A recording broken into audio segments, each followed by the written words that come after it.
Hello dear members of the Soul Stories family. Today we will bring you a romantic, funny love story, so let's get started. Don't forget to subscribe to our channel so you don't miss any meaningful stories. Chapter 1. The Fateful Kiss at the Masquerade Ball. New York, on a cool October evening, the lights from skyscrapers reflected off the wet pavement after a light rain. Scarlett Hayes, 28 years old, stood before the mirror in her luxurious penthouse in Manhattan, her deep blue eyes gazing coldly at her reflection. She wore a long black dress that hugged her body, accentuating her slender yet strong figure. Her dark brown hair was tied up neatly, not a single strand daring to escape her control. Scarlett wasn't one for ostentation, but tonight she had to leave her office, where she had built the high-end fashion brand Velvet Thorn from nothing, to fly to Los Angeles for an extravagant masquerade ball. Scarlett didn't like parties. She had grown up in an orphanage on the outskirts of Brooklyn, where dreams were a luxury no one dared to mention. From a little girl with nothing but her bare hands and an iron will, she had clawed her way to the top of New York's fashion industry, turning Velvet Thorn into a name that every fashion enthusiast had to respect. But the price was a closed-off heart. To Scarlett, love didn't exist. Only work, reason, and the numbers on a balance sheet were reliable. "Scarlett, you can't keep living like a machine." Lila's clear voice, her assistant and only friend, had rung through the phone a few hours earlier. "I've already booked your flight. The ball in LA tonight is a chance for you to relax a little. Do it for me, please." Scarlett sighed, packing a black feathered masquerade mask into her suitcase. She didn't want to go, but Lila was partly right. She needed to maintain connections with the elite to keep Velvet Thorn growing.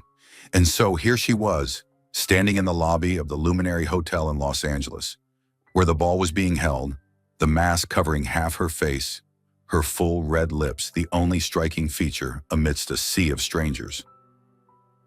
Tatu.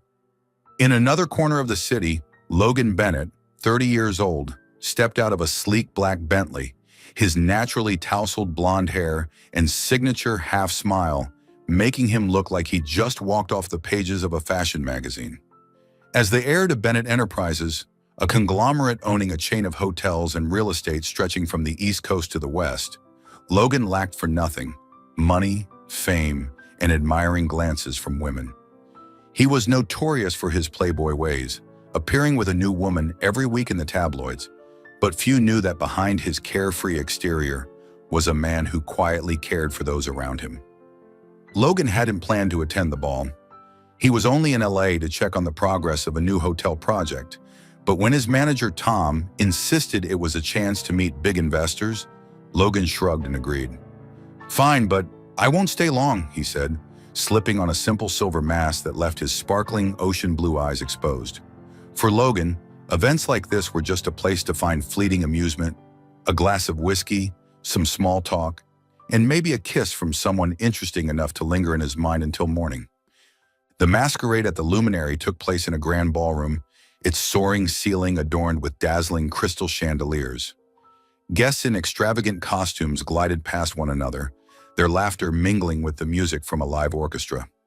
Scarlett stood in a corner of the room, holding a glass of champagne but not drinking, her sharp eyes scanning the crowd. She wasn't comfortable with the noise, but Lila had dragged her into a group of new acquaintances, wealthy, youthful people who clearly didn't know how to stop talking about themselves. "Scarlett, you have to play a game with us." Lila, wearing a white swan mask, tugged at her arm with excitement. "It's simple. Just pick a stranger, kiss them for 10 seconds, then walk away. No names, no talking. Think of it as a little adventure for your dull life." Scarlett frowned, her voice icy. "I don't have time for silly games." "Oh, don't be so stiff." Another girl in the group wearing a cat mask giggled. "It's just a challenge. If you don't do it, we'll make you drink that whole bottle of wine over there." Scarlett glanced at the expensive bottle of wine on the table and sighed. She wasn't afraid of the wine, but she hated being coerced. "Fine," she said, her tone flat as if signing a business contract. "But just once." Lila clapped her hands and cheered, while Scarlett stepped away from the group, her high heels clicking rhythmically on the marble floor. She didn't intend to take the game seriously, just pick someone, get it over with, and head back to her hotel. Her eyes scanned the crowd, a man in a garish red tuxedo dancing wildly, another in a devil mask chuckling with friends. None of them were worth approaching, until she saw him. He stood alone by the bar, tall in a black suit, a silver mask covering half his face but not hiding the strong line of his jaw. He held a glass of whiskey, his long fingers tracing lightly around the rim, his demeanor relaxed yet solitary amid the noisy throng. Something about him made Scarlett pause. Not his looks, but the strange stillness he exuded, like a cool breeze in a scorching desert. Without thinking further, she walked toward him. Logan was sipping his second whiskey, his gaze drifting idly over the crowd, when a figure appeared in front of him. He looked up and his heart skipped a beat. The woman before him wore a black dress, a feathered mask concealing her eyes, but her full red lips were an irresistible invitation. She said nothing, just stood there, staring at him with a challenging look he couldn't decipher. "Sorry, do I know you?" Logan asked, his deep voice laced with curiosity. She didn't answer. Instead, she stepped closer, so close he could smell her perfume. A blend of jasmine and sandalwood, elegant yet mysterious. Before he could react, she placed a hand on his shoulder, pulled him down, and her lips met his. It wasn't an ordinary kiss. Her lips were soft but forceful, like an unexpected wave crashing over him. Logan felt her warm breath, his heartbeat quickening as an invisible spark ignited between them. He was stunned, too caught off guard to respond, standing still as the sensation spread through him. The kiss lasted exactly 10 seconds. He counted, his rational mind clinging to some semblance of control. But when she pulled away, he felt as if a piece of his soul had been taken. She said nothing, just turned and walked away, her graceful figure disappearing into the crowd before Logan could recover. He stood there, still clutching his whiskey, his breathing slightly ragged. "What just happened?" he muttered, his lips curving into a puzzled smile. That kiss was unlike any he'd ever experienced. Not because it was brief or sudden, but because it left him with a strange emptiness, as if he'd found something precious, only to lose it in an instant. Logan set his glass down, his eyes sweeping the ballroom. He didn't know who she was, her name, her face, or anything about her. But one thing was certain, he had to find her. Scarlett returned to her corner, her heart beating faster than usual, though her face remained coldly composed. Lila rushed over, her eyes gleaming. "Oh my God, you actually did it! With who?" "It doesn't matter," Scarlett replied, her voice even, but in her mind the feeling of the kiss lingered. It shouldn't have affected her. It was just a stupid game, a moment of impulse. So why did she feel like she'd just touched something dangerous? She glanced back at the bar one last time. The man in the silver mask was still there, his gaze seemingly searching the crowd. Scarlett turned away, telling herself she'd never see him again. But deep inside, a small voice whispered that fate had its own way of arranging things. Chapter 2. An Unexpected Reunion and the First Storm. Scarlett Hayes stepped into the meeting room at Velvet Thorn's headquarters in New York, her high heels tapping steadily on the marble floor. Today was an important day. She needed to convince a major investor to help expand her high-end fashion brand into Europe. Dressed in a fitted gray suit, her hair tied up neatly, and her deep blue eyes radiating cold confidence, she exuded the unshakable poise of a CEO who had risen from an orphanage to succeed in New York's cutthroat world. The kiss at the masquerade ball in Los Angeles a few days ago? Just a fleeting memory, not worth her concern. But when the meeting room door opened, Scarlett nearly faltered, though her face betrayed no emotion. Sitting at the head of the table, in a deep navy suit, was Logan Bennett, the heir to Bennett Enterprises. No silver mask hid his face this time, but she recognized him instantly. The naturally tousled blonde hair, the sparkling blue eyes that seemed to laugh, and the mischievous half-smile she'd seen by the bar in LA. Logan recognized her too. He tilted his head, his smile widening into a curve that was unmistakably overconfident. "Hello, Ms. Hayes, I'm Logan Bennett," he said, his deep voice warm, but laced with a teasing edge. "I didn't expect to see you again in such serious circumstances. How have you been since that memorable night in LA?" Scarlett gripped her stack of documents tightly, but her expression remained icy. She stepped forward, shaking his hand briefly and stiffly. "Thank you, Mr. Bennett. I hope we'll have an efficient meeting," she replied, her tone even, as if he were just a random stranger. Logan let out a loud, easy laugh that made his two assistants and Lila, Scarlett's assistant, turn to look. "Efficient? With me it's guaranteed," he said, winking at her. "But I'd bet you'll surprise me again. You've got a knack for that, don't you?" Scarlett sat down, ignoring the wink and his suggestive words. But inside, a flicker of unease began to creep in. Logan wasn't just a business partner. He was a walking troublemaker, and she'd sensed it from the very first moment. The meeting began, and Scarlett presented Velvet Thorn's expansion plan with flawless precision and persuasiveness. Logan listened, but his eyes stayed fixed on her, not the PowerPoint slides. When she finished, he clapped slowly, his smile never fading. "Wow, Ms. Hayes, I've got to say, I'm captivated," he said, his tone a mix of seriousness and jest. "Not just by the plan, though it's great, but by the way you talk. Cold, sharp, just like how you kissed me in LA. Lila nearly choked on her water, while Scarlett pressed her pen hard into her hand. "Mr. Bennett, we're here to discuss business," she said, her voice hard as steel. "If you want a joke, I suggest you find someone else." Logan laughed louder, leaning back in his chair with shameless ease. "Joke? No way, I'm dead serious. That kiss was the highlight of my week. You're not pretending to forget it, are you? Because I remember every second." Scarlett met his gaze, her eyes icy. "I don't know what you're talking about," she said, then turned to Lila. "Are we done here?" But Logan wouldn't let her off that easily. "Not yet," he interjected, his voice cheerful. "I'll invest, but on one condition. You have to have dinner with me. Just to go over details, I swear." He raised his hands as if taking an oath, but his wide grin was anything but trustworthy. "Thanks for the offer, but I decline," Scarlett said, standing to gather her materials. "I'll contact you via email if needed." She left the meeting room, leaving Logan sitting there with an undimmed smile. He turned to his assistant, whispering, "The colder she gets, the more I like her. Think I've got a shot?" The next day, a vibrant bouquet of blue roses appeared on Scarlett's desk. Lila brought it in, her eyes gleaming with curiosity. "Someone's making a big move," she said, setting the flowers down. "There's a card, too." Scarlett glanced at the bouquet, her brow furrowing.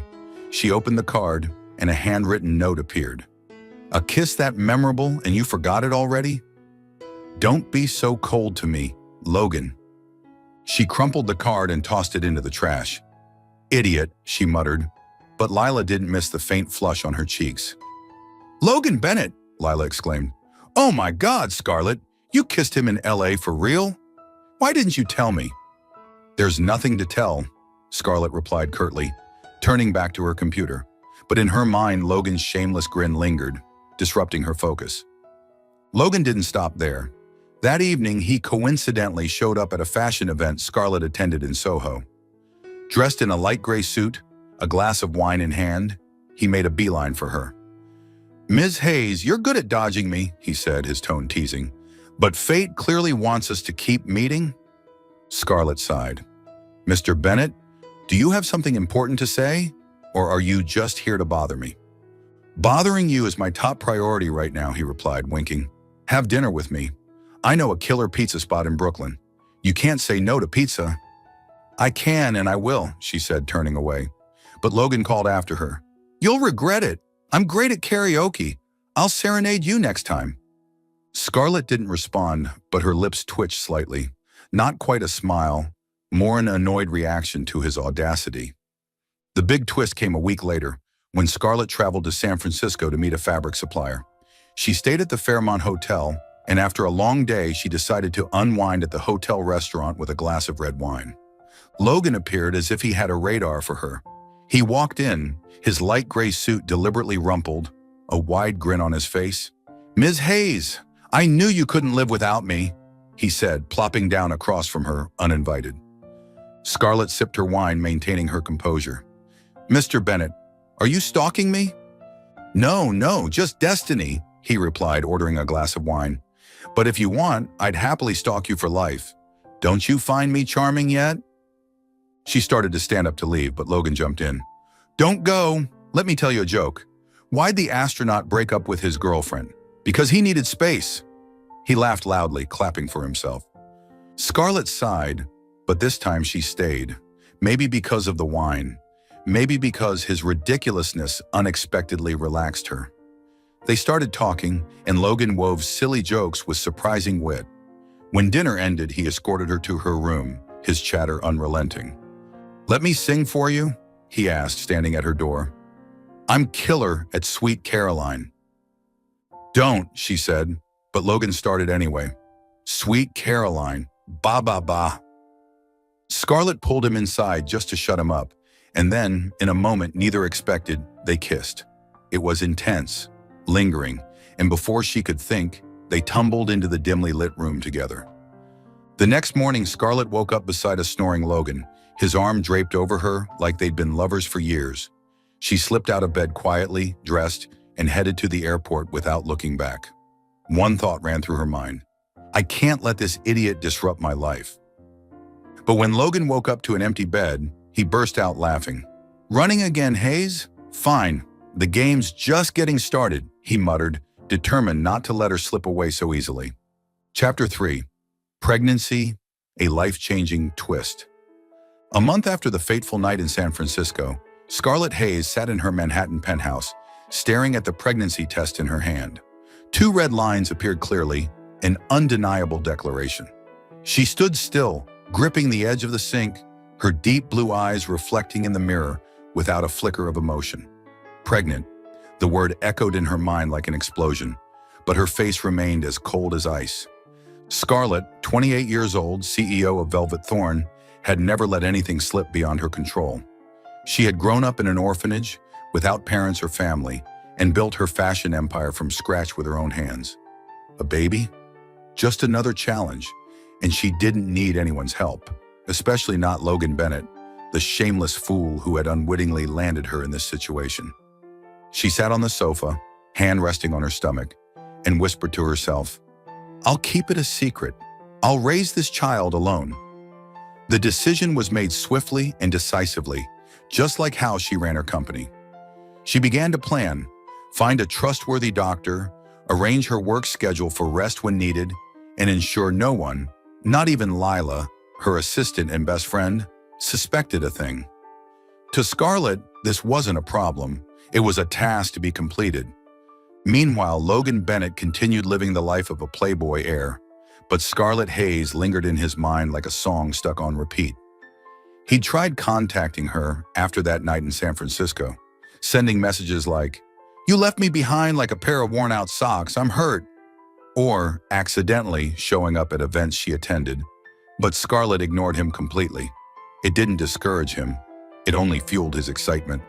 "She's my biggest challenge yet," he told Tom, his manager, while sipping whiskey at a bar in the Lower East Side. "Cold women are my specialty. Don't I look like James Bond to you?" Tom shook his head. "You look more like a clown." Logan laughed heartily. "A clown she notices is worth it." One Wednesday afternoon, Logan stopped by a private hospital in the Upper East Side to meet a doctor friend. He strolled into the lobby, hands in his pockets, whistling Sweet Caroline, when his eyes landed on a familiar figure. Scarlett, dressed in an elegant black trench coat, stood near the reception desk holding a piece of paper. Logan tilted his head, curious, and stepped closer, close enough to see it was an ultrasound report with the faint image of a fetus. He froze, his smile fading. "No way," he muttered, then recalled the night in San Francisco. His mind raced. "She's pregnant? My kid. Why didn't she say anything?" He was about to confront her, but Scarlett turned and walked away, her demeanor as cold and resolute as ever. He stood there rubbing his chin, then broke into a laugh, a mix of surprise and exhilaration. "She's really hiding this from me? All right, Hayes, you just made this even more thrilling." At first, he assumed she was keeping it from him to avoid trouble, a reaction he'd seen from other women.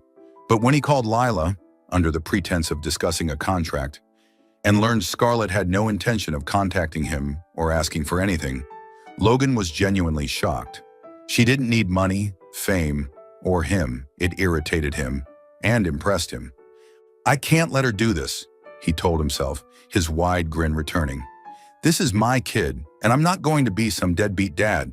She can freeze the whole world, but I'll keep chasing her. A few days later, Logan showed up unannounced at Velvet Thorn's office. Scarlett was in a meeting with the design team when Lila knocked, her face panicked. Boss, Logan Bennett's outside. He's got a speaker and a huge bouquet of flowers. Scarlett frowned. What? Before she could react, music blared from the hallway. Sweet Caroline, with Logan's off-key voice booming. Sweet Caroline, ba-ba-ba, you can't hide from me, Ms. Hayes. She stood abruptly and marched out, finding Logan in the middle of the office lobby, holding a Bluetooth speaker in one hand and a vibrant bouquet of red roses in the other, his shameless grin shining like the sun. Her employees whispered among themselves, some giggling, while Lila covered her mouth to stifle a laugh. Mr. Bennett, what the hell are you doing?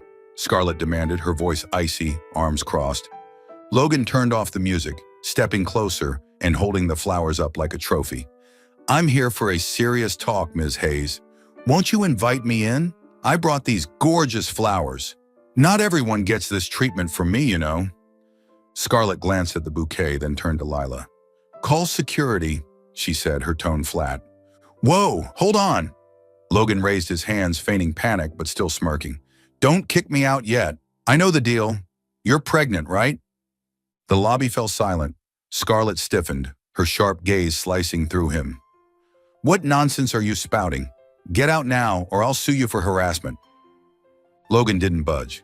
He tilted his head, grinning widely. Sue me? Go ahead, but I bet you won't.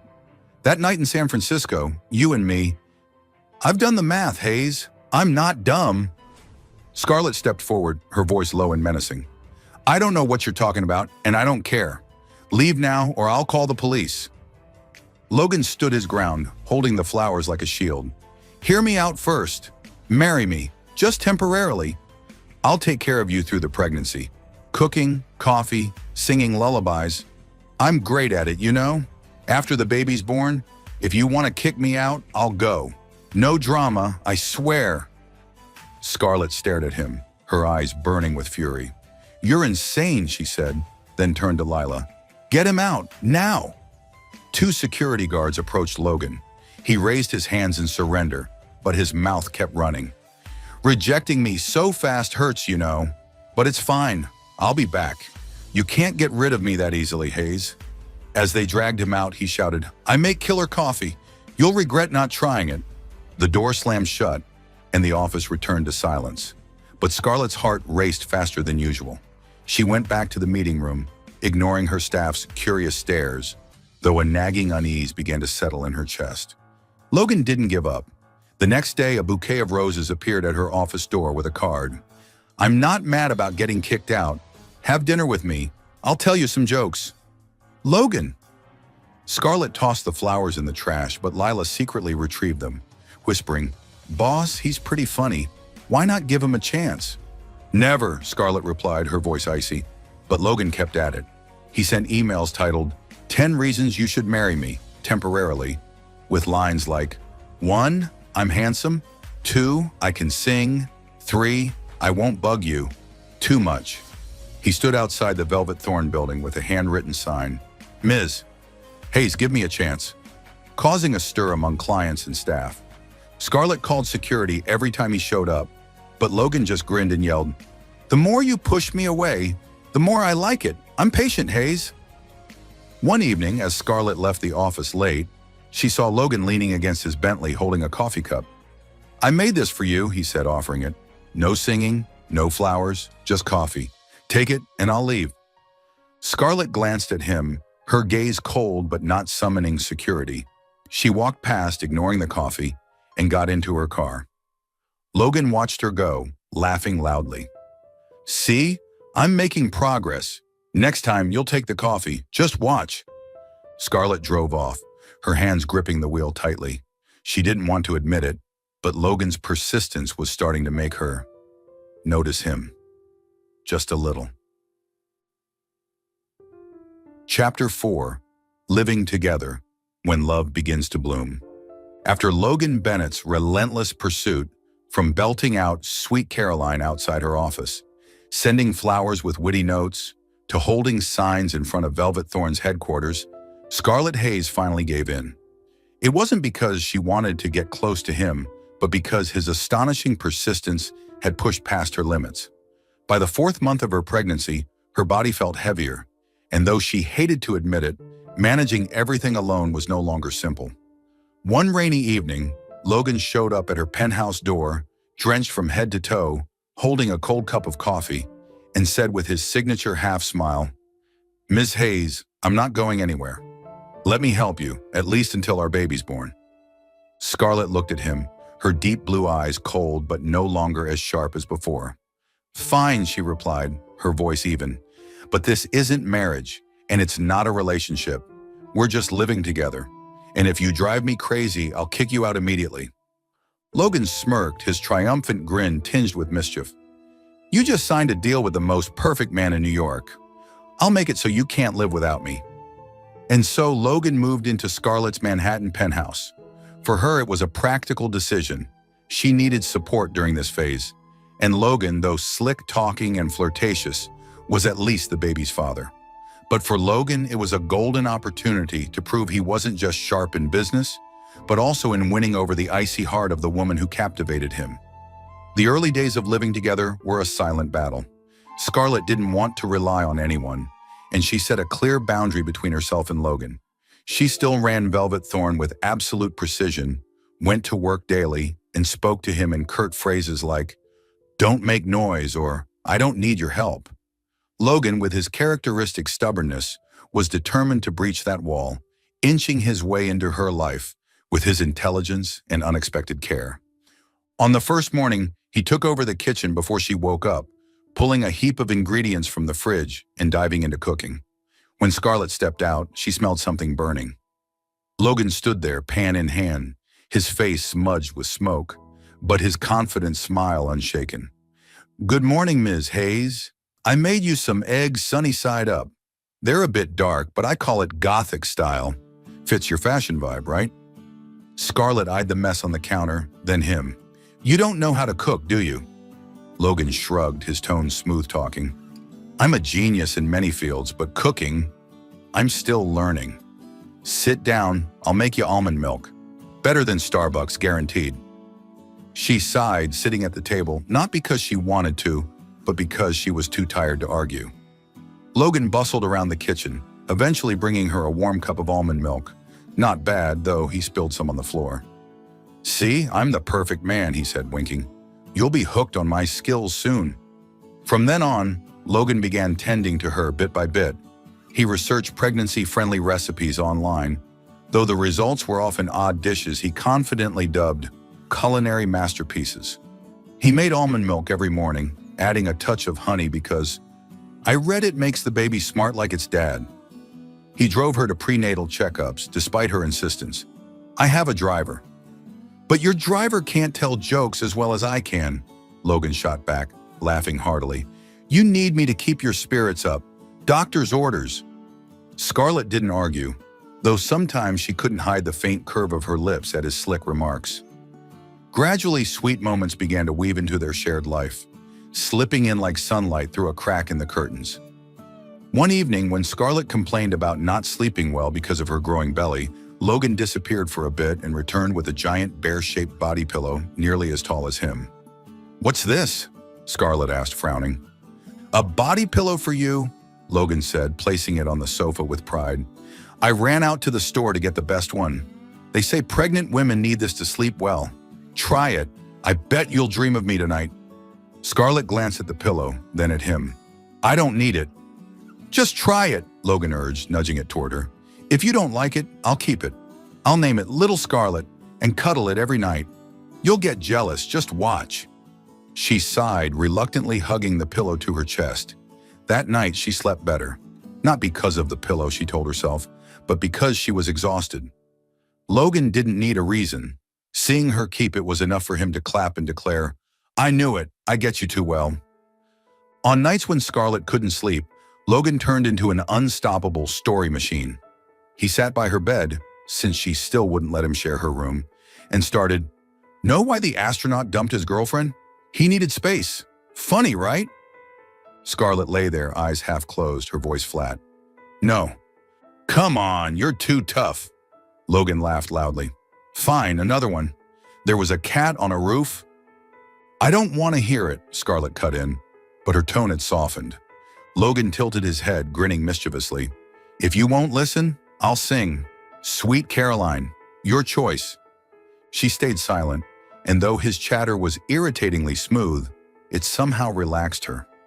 She wouldn't admit it, but Logan's presence, loud and stubborn as it was, had become an essential part of her days. The sweetest moment came one evening as Scarlett sat on the sofa, reviewing company documents. The baby suddenly kicked hard, making her pause, her hand instinctively resting on her belly. Logan, fumbling in the kitchen with a tray of freshly baked goods, noticed immediately. He rushed over, set the tray down, and knelt in front of her. It kicked? He asked, his eyes lighting up like he'd won the lottery. Scarlett nodded, saying nothing. Logan hesitated, raising his hand. Can I feel it? She almost refused, but his eyes, free of their usual mischief and full of tenderness, stopped her. She gave a slight nod, and Logan placed his hand on her belly. The baby kicked again, and he laughed loudly, the sound filling the room. Wow, it's strong. Definitely takes after me. Smart, handsome, and restless. Scarlett watched him, his gaze now that of a true father, not just a flirtatious charmer. She felt the warmth of his hand, and for the first time, she didn't pull away. Though these moments grew more frequent, Scarlett still denied her feelings. She didn't believe in love. To her, it was a luxury she'd never needed. Logan might be smart, thoughtful, and surprisingly gentle, but she told herself he was just a temporary part of her life. One evening, Logan brought her a tray of homemade pastries, this time not burnt, and set it in front of her with a confident grin. See, I'm your dream chef. Eat up. I made these for you and the baby. Scarlett looked at the pastries, then at him. You're doing this out of duty, not for me, she said, her voice cold. Logan tilted his head, laughing heartily. Duty? No way, Hayes. I'm doing this because I like you. Since that kiss in LA, and even more every day here. Don't you see? I'm this stubborn because of you. She froze, her gaze wavering for a second, but then she turned away. Don't talk nonsense. I'm tired. Logan didn't press, just shrugged. Keep denying it, but I know you're softening. I'm Logan Bennett. No one resists me for long. Scarlett walked to her bedroom and shut the door, but as she lay down with the giant pillow, her heart beat faster than usual. She told herself it was the pregnancy, not Logan. Deep down, though, she knew she was wavering, and that scared her more than any challenge she'd ever faced. Are you still following the stories from Soul Stories? Share your thoughts and feelings about today's story in the comments below. And don't forget to subscribe to our channel for more meaningful and heartfelt stories from Soul Stories. Chapter 5. Misunderstanding and Separation. Life together in the Manhattan penthouse had settled into a strange but steady rhythm for Scarlett Hayes and Logan Bennett. By the 7th month of Scarlett's pregnancy, her belly was noticeably round. And though she maintained her cold exterior, Logan's presence, with his sharp wit, smooth talk, and relentless persistence, had become an indispensable part of her days. He made almond milk every morning, told silly jokes to relax her, and placed his hand on her belly whenever the baby kicked, his rare, tender gaze softening his usual charm. Scarlett didn't want to admit it, but her heart was wavering, though she kept telling herself it was just a fleeting feeling, not love.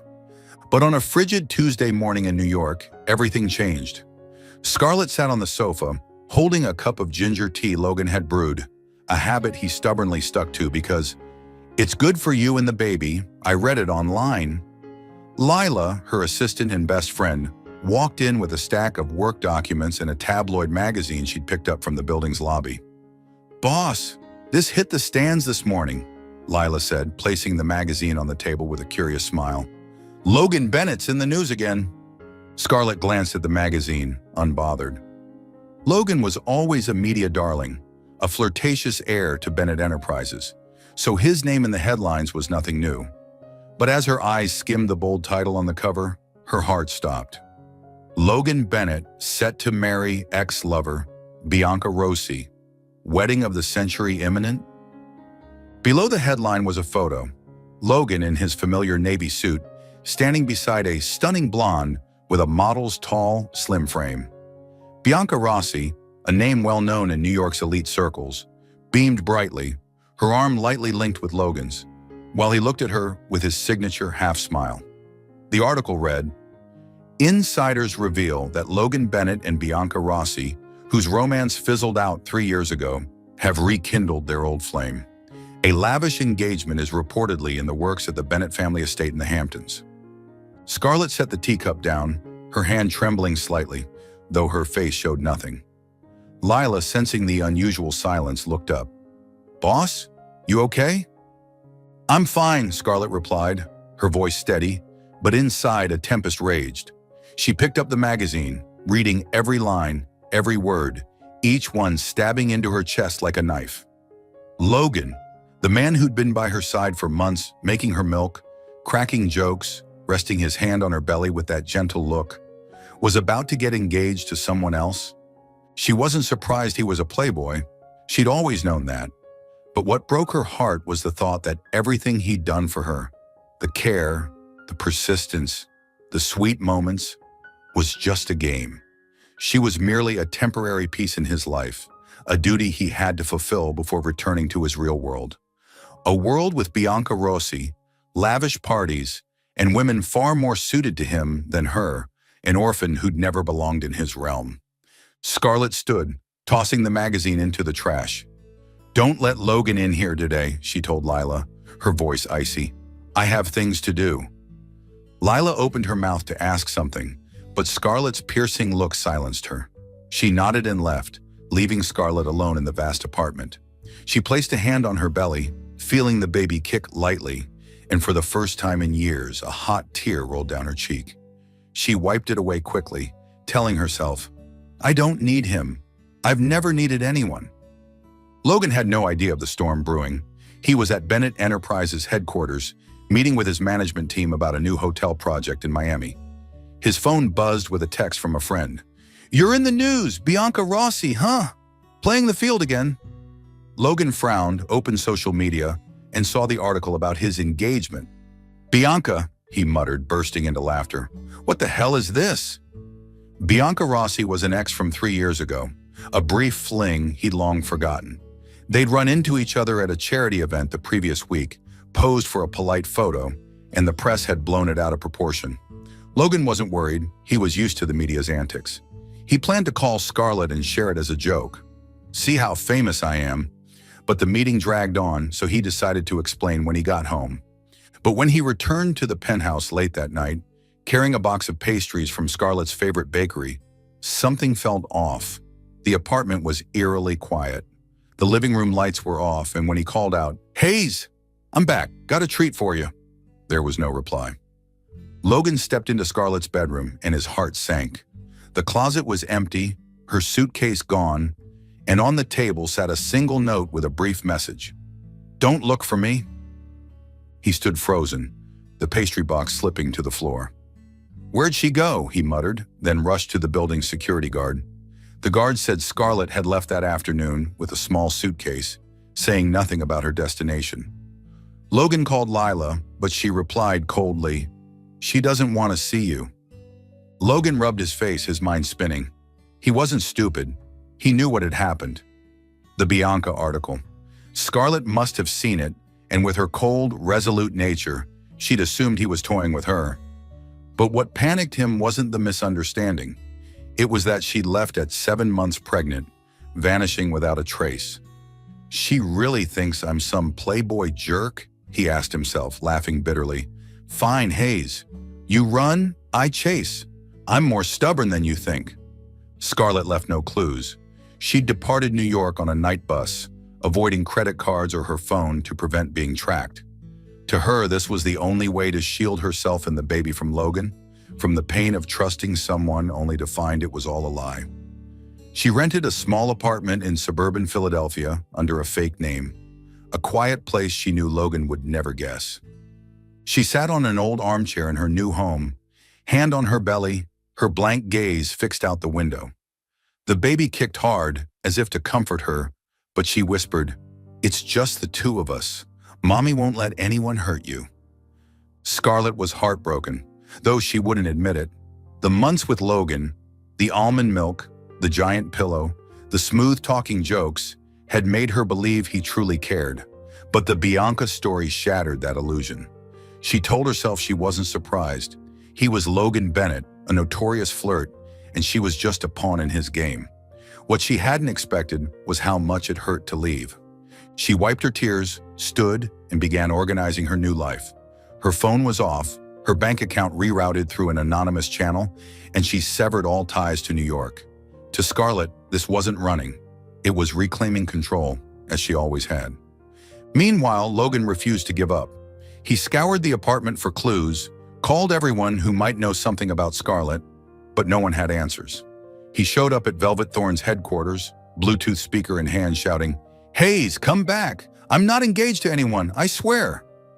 But Lila just watched through the glass, shaking her head. Logan sat in his car, hands gripping the steering wheel, his usual smooth grin replaced by a grim expression. "You think I'll let you go that easily?" he muttered. "I'll find you, even if it takes my whole life." He didn't know where Scarlett was, but he was certain of one thing. He loved her. Not as a game, not out of duty, but truly. And with his stubborn streak, he wouldn't stop until he found her. Chapter 6. Proving True Love. Logan Bennett had never known despair until Scarlett Hayes vanished from his life. The Manhattan penthouse, once filled with his smooth-talking laughter and her stubborn coldness, now felt empty and terrifying. The note she left on the table reading, "Don't look for me," pierced his heart like a dagger. But Logan wasn't the type to give up easily.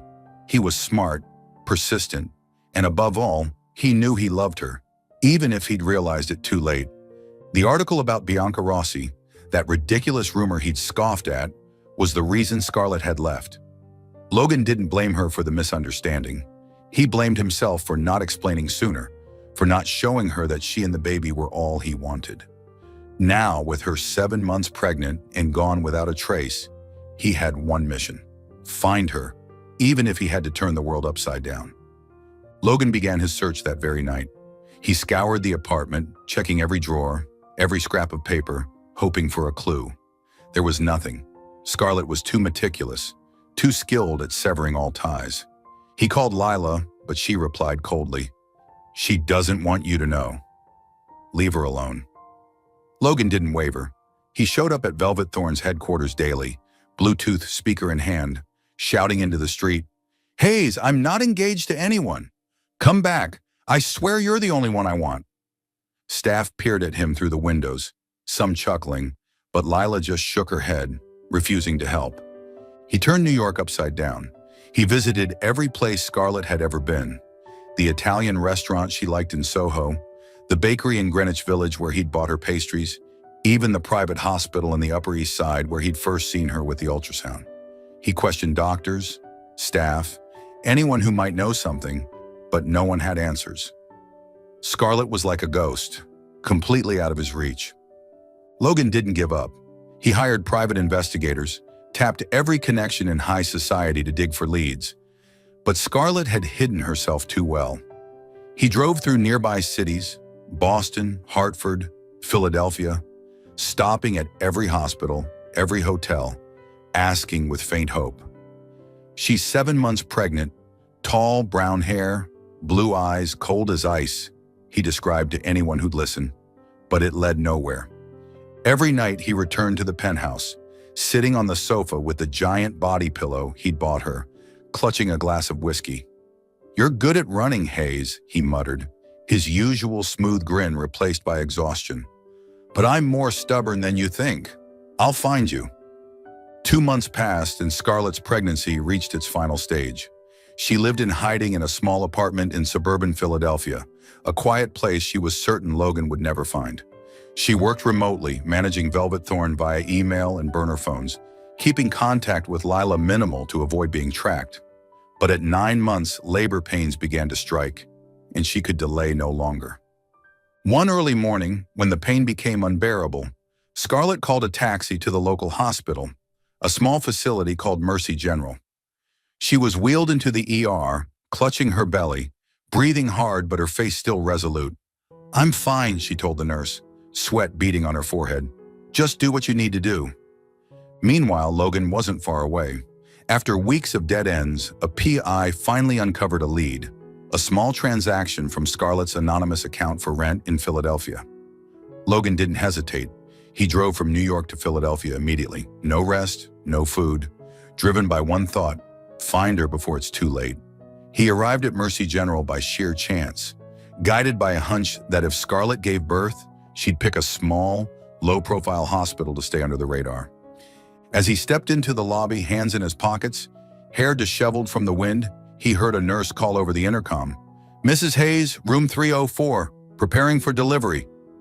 Logan froze, his heart pounding. "Hayes," he muttered, then bolted up the stairs, skipping the elevator.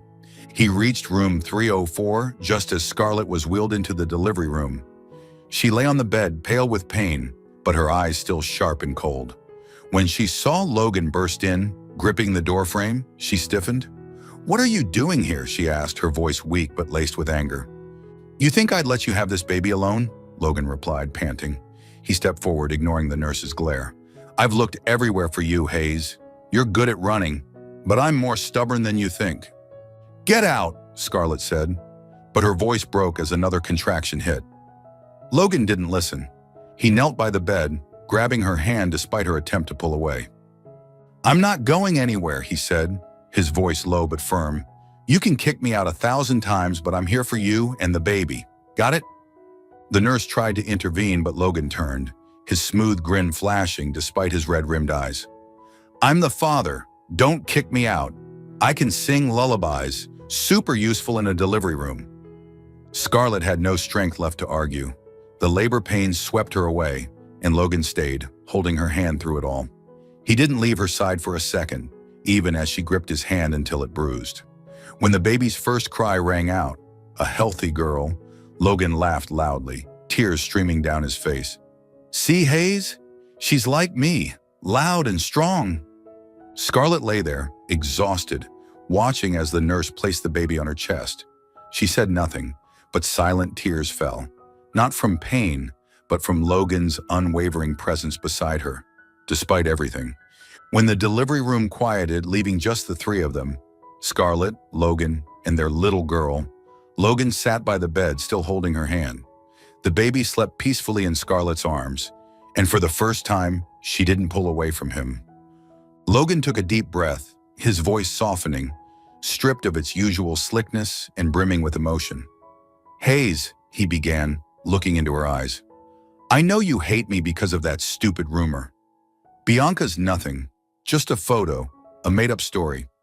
I don't blame you for leaving. I blame myself for being too slow to say this." Scarlett stayed silent, her gaze flickering. Logan went on, his voice trembling. "I love you. Not just today, not just since that night in San Francisco, but since that first kiss in LA. I love how cold you are, how you push me away, how you make me chase you like a madman. I'm a flirt, but I've never been serious about anyone like I am with you. I was too slow, and I almost lost you, but I'm here now, and I'm not going anywhere." He squeezed her hand, tears rolling down the handsome face that usually wore a cocky grin. "I don't need you to forgive me right away. I just need you to know you and this little girl are my whole world." Scarlett looked at him, her heart breaking open. She'd run, denied, built 1,000 walls to protect herself, but now hearing Logan's words, she couldn't hold back. Tears spilled down her cheeks and she nodded, whispering, "I'm so scared of being abandoned. I'm terrified. I don't want to go through that again." Logan smiled, a mix of joy and choked emotion. He leaned down, kissing her forehead, then the tiny hand of their daughter. "You don't have to be scared anymore," he said. "I'm stubborn as hell. You know that. I'll be here no matter how many times you try to kick me out." Scarlett didn't reply, but she squeezed his hand lightly, a small gesture, but to Logan, it was a promise. They sat there together, their baby girl sleeping between them, and for the first time, Both felt that fate had brought them exactly where they belonged. Chapter 7. A happy ending. A complete family. The hospital room at Mercy General in suburban Philadelphia grew peaceful after the tense hours of labor. Scarlett Hayes lay on the bed, her body weary but her deep blue eyes now glowing with a gentleness she'd never shown before. Beside her, Logan Bennett sat in a chair, still holding her hand, his gaze fixed on their little daughter, sleeping soundly in her mother's arms.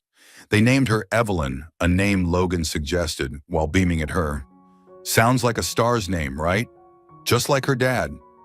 Logan lifted Evelyn into his arms, cradling her close, a radiant smile spreading across the handsome face that usually wore a mischievous grin. "See, Hayes," he said, his warm voice laced with his trademark smooth talk. "She's our masterpiece. Beautiful like you, strong like me. No one can resist this family." Scarlett glanced at him, the corner of her mouth twitching upward, though she didn't reply. She wasn't used to this feeling. A small family, a real home, something she'd never dared dream of during her years growing up in an orphanage. But looking at Logan, the man who'd scoured New York to find her, who'd held her hand through the delivery, she knew everything had changed. A few days later, they left the hospital to return to New York. Scarlett didn't protest when Logan insisted on bringing her and Evelyn back to the Manhattan penthouse. "You can't keep living in that tiny apartment in Philadelphia," he said, steering the car, his eyes gleaming with confidence. "My daughter needs space to grow into a superstar, like her dad. And you need me to make almond milk. Don't deny it, I know you're hooked." Scarlett sighed, but this time she didn't argue.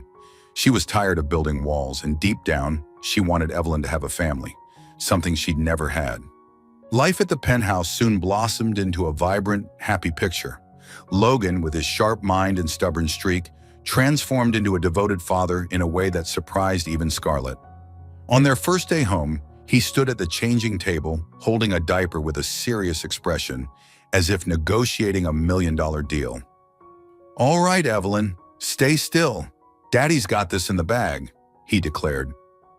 5 minutes later, he turned to Scarlett with a wide grin, the diaper crookedly taped to one side of the baby's bottom. Want to show me how? I'm a business genius, but this is a bit out of my league." Scarlett shook her head, stepping over to fix the diaper, but she couldn't hide a rare smile. "You're hopeless," she said, her tone softer than usual. "Hopeless but lovable, right?" Logan winked, scooping Evelyn up when she was properly diapered. He held her close, singing an off-key Sweet Caroline, making her giggle while Scarlett covered her ears in mock annoyance. "See, she loves my singing. I should record a family album," he said, laughing heartily. Logan didn't stop at diapers. He taught himself to make formula, researching recipes online, and experimenting until Evelyn drank it without a grimace. The first time he succeeded, he held the bottle up like a trophy, shouting, "Hayes, I did it! I'm the perfect dad!" Scarlett just glanced at him, but her eyes, once cold, now shimmered with warmth. Evenings found Logan carrying Evelyn around the living room, spinning silly tales he made up on the spot. Once upon a time, there was a superhero named Logan, handsome, smart, and a pro at making formula. He began, gazing at Evelyn with pride. He saved the world by making his little girl and her mom smile every day. Evelyn, too young to understand, grinned widely, while Scarlett sat on the sofa, pretending to read documents but secretly listening, her lips curving slightly. A year passed since Evelyn's birth, and their little family grew ever closer. Scarlett returned to work at Velvet Thorn, but she was no longer the woman who lived only for her job.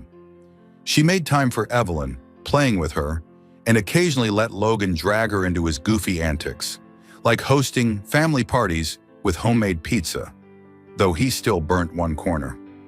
Logan, while still running Bennett Enterprises, devoted most of his time to his wife and daughter, proving he was more than a flirtatious smooth talker. He was a man who knew how to love. One autumn evening, when Evelyn turned 1, Logan decided to act on a plan he'd been nurturing for months. He prepared everything in secret, enlisting Lila to watch Evelyn so he could be alone with Scarlett. When she walked into the penthouse after a day at work, she was stunned to see the living room adorned with twinkling string lights and blue roses, the kind he'd sent her when he first pursued her. "What are you doing?" Scarlett asked, frowning, but her voice held curiosity rather than coldness. Logan emerged from the kitchen, wearing the navy suit she'd always liked, a mischievous grin on his lips. "Ms. Hayes," he said, his tone warm, "I've got an important contract to sign with you tonight." Scarlett crossed her arms, eyeing him suspiciously. "What contract?" Logan didn't answer right away. He stepped forward, dropped to one knee, and pulled a small box from his pocket. When he opened it, a sparkling diamond ring appeared, simple yet elegant, perfectly her style. She froze, her heart racing. "Scarlett," he began, calling her by her first name without Hayes for the first time, his voice serious yet tinged with his usual charm. "I know you think I'm a flirt, stubborn, and a bit of a pain, but you've changed me. From that kiss in LA, through the days you kicked me out of your office, to when you gave me the chance to be Evelyn's dad. I don't just want you to be the mother of my child. I want you to be my wife, forever." He looked up, his blue eyes shining, devoid of mischief and full of sincerity. "I love you, Scarlett. I've loved you for a long time, and I'll never stop proving it, whether you say yes or not. But I hope you do, because kneeling like this is killing my knee." Scarlett stared at him, silent tears streaming down her cheeks. She'd run, denied, built 1,000 walls to protect herself, but now, faced with Logan's proposal, she couldn't hold back. She nodded, her voice choked. "Yes, I'll marry you." Logan laughed loudly, jumping up to sweep her into his arms, spinning her around. "See? I knew you couldn't resist me," he said, then kissed her, a deep, sweet kiss, far different from the impulsive one at the masquerade ball long ago. Their wedding took place a month later at a small villa in the Hamptons, understated, just as Scarlett wanted. Evelyn, in a tiny white dress, was carried by Lila as the flower girl, giggling as she watched her parents exchange rings. Logan, in his navy suit, kept winking at Scarlett throughout the ceremony, earning playful glares that hid her smiles. After the wedding, they returned to the penthouse, now not just an apartment, but a true home. Logan carried Evelyn to bed, singing Sweet Caroline in his familiar off-key voice, while Scarlett stood at the doorway, watching him with gentle eyes. She realized that after everything, the misunderstandings, the running, the walls she'd built, she'd found where she belonged. One early morning, as sunlight streamed through the window, Logan walked into the living room with Evelyn in his arms while Scarlett sat on the sofa with a cup of tea.